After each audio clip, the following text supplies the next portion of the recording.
So wrongful convictions are systemic, according to this book, not isolated. DNA exonerations reveal deep flaws in our justice system. In other words, sometimes it seems that people get let out over something that they pled guilty to because the DNA doesn't support it. Why is that happening? Mistakes repeat across cases, suggesting institutional problems rather than one-off errors.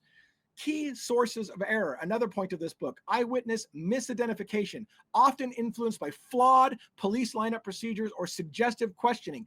I wonder if that happened in the Bryan Kohberger case. Did we not hear that Molly McMichaels, the DoorDash driver, was going to get on the stand and actually say, I saw Bryan Kohberger there? And yet when we finally got us, after he pled guilty, after the fucker pled guilty, after he pleads guilty, we get to see that Molly McMichaels never saw Bryan Kohberger at the house. Never did. There's no police report that says Molly McMichaels saw him at the house. And yet, prior to his guilty plea, we were all told in America, oh yeah, Molly McMichaels is going to go on the stand and prove that she saw Bryan Kohberger at the house. No, she did not, assholes. No, she did not. Molly McMichaels not only did Bill Thompson stand up there and say, we can't place Bryan Kohberger at the scene. How are they going to do that if Molly McMichaels saw Bryan Kohberger there? They knew she didn't see Bryan Kohberger there. The prosecution knows damn well that she never saw Bryan Kohberger there. The police know she didn't see Bryan Kohberger there. And why the fuck is it that we don't get to know that Molly McMichaels didn't see Bryan Kohberger there until after he pled guilty?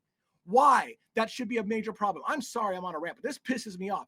Why did we get told in America Molly McMichaels saw Bryan Kohberger at the scene and that was going to happen? And then Bill Thompson comes up in front of the judge on sentencing and says, by the way, we can't prove Bryan Kohberger was at the house. We can't place him at the house. All we can do is say his phone was somewhere near the house. That's what he said. Molly McMichaels was never going to place Bryan Kohberger at the house.